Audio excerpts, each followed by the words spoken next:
అప్పుల్లో కూరుకుపోయిన కుటుంబాన్ని రక్షించుకునేందుకు ఆమె గట్టి సంకల్పమే తీసుకుంది. భర్తకు తోడుగా నిలిచేందుకు సిద్ధపడింది. ఎవరు ఏమన్నా పట్టించుకోలేదు. ఆమె ముందున్న లక్ష్యం ఒకటి: బాకీలు చెల్లించాలి, ఇంటి పరువు మర్యాదలు కాపాడాలి.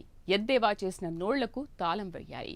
ఆకాశంలో సగం అవనిలో సగం అంటూ చెప్పే కవితాత్మకమైన మాటలు కాకుండా కుటుంబం కోసం మహిళలు అన్నింట్లోనూ సమమంటూ ప్రూవ్ చేసింది ఆ ధీర నారి.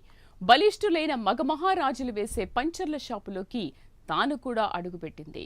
భర్త మోస్తున్న రుణభారంలో భాగం పంచుకుని ఇల్లాలు అంటే ఇలా ఉండాలనే కితాబులు అందుకుంటోంది. మరి ఆ మహిళ ఎవరు? ఆ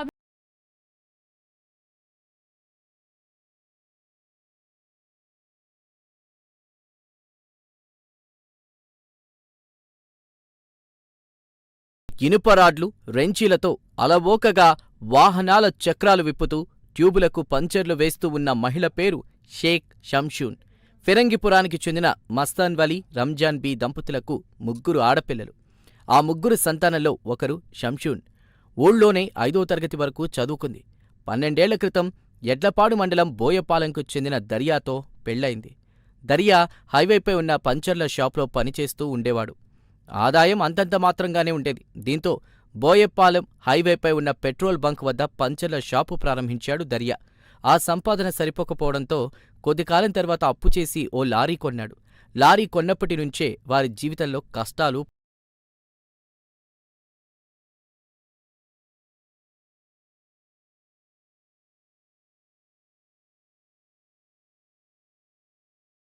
కొన్న లారీ భారీ నష్టాలు మిగిల్చింది. అంతేకాదు బంధువర్గానికి కూడా దూరం చేసింది. ఎందుకంటే తాము ఎక్కడ వారిని డబ్బులు అడుగుతామనే భయంతో సొంతవాళ్లు, బంధువులు సైతం మాట్లాడ్డం మానేశారంటుంది షంషూన్. అటు స్నేహితులు కూడా ముఖం చాటేశారు. మరోవైపు అప్పులిచ్చిన వారు ఇంటికి వచ్చి రచ్చ చేయడంతో మెంటల్గా టార్చర్కి గురయ్యామని చెబుతుంది.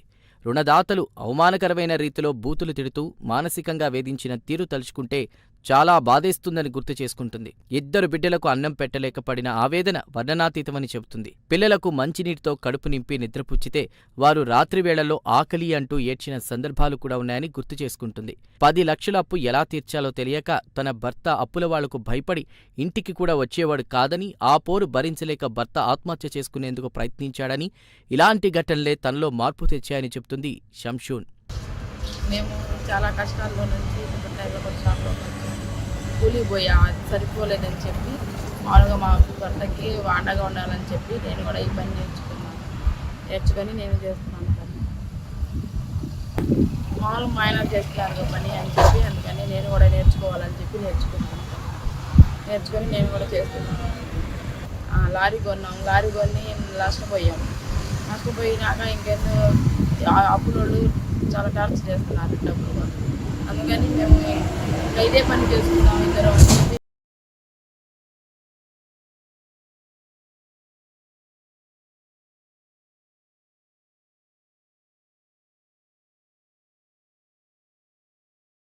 వ్యవసాయ పనులకు కూలీకి వెళ్లానని, అయితే అక్కడ వచ్చేటువంటి డబ్బులు చాలా తక్కువగా వచ్చాయని, అలాంటి సందర్భంలో ఆదాయం పెంచుకునేందుకు అవకాశాలు వెతికానని చెబుతుంది. ఈ క్రమంలో తన భర్త నిర్వహిస్తున్న పంచర్ షాపే బెటర్ అనేటువంటి నిర్ణయానికి వచ్చినట్లు చెబుతుంది షంషూన్. తన ప్రతిపాదనను భర్తతో చెప్తే కఠినమైన పని చేయడం నీ వల్ల కాదని చెప్పినా తాను పట్టుపట్టి షాపు వద్దకు వచ్చి పని నేర్చుకోవడం ప్రారంభించానని గుర్తు చేసుకుంటుంది. అయితే తనను చాలామంది వింతగా చూశారని, ఆడపిల్ల ఈ పని చేయడమేంటని విమర్శించారట. భర్తను కూడా ఎగతాళి చేశారట. అయితే తన కుటుంబం, తాము చెల్లించాల్సిన అప్పులు, కుటుంబ గౌరవం మాత్రమే కళ్ల ముందు మెదిలాయని, ఎవరి మాటలు పట్టించుకోకుండా కష్టపడి పనిచేయడం మొదలుపెట్టానని చెప్తుంది షంషూన్. సంపాదించిన దాంట్లో ఒక్క పైసా కూడా వృధా చేయకుండా అప్పులు తీర్చడానికే వినియోగించామని, ఇప్పటికీ సగానికి పైగా అప్పులు తీరాయని ఒకంత గర్వంతో చెబుతుంది షంషూన్. మరికొద్ది రోజుల్లోనే అప్పులు పూర్తిగా తీర్చేస్తామని ధీమాగా చెబుతుంది. తన 2 బిడ్డలకు కడుపు నిండా అన్నం పెట్టగలుగుతున్నామని, అలాగే వారిని స్కూల్కు కూడా పంపిస్తున్నామని చెబుతుంది. మొగళ్ళ పని ఆడడం ఏంటని చెప్పి చాలామంది చెప్పారు.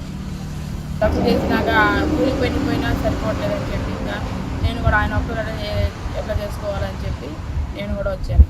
మా అమ్మ మా నాన్న వాళ్ళు ఇచ్చారు, మా అత్త మా వాళ్ళు ఇచ్చారు, అమ్మోళ్ళు కూడా సాయం చేశారు.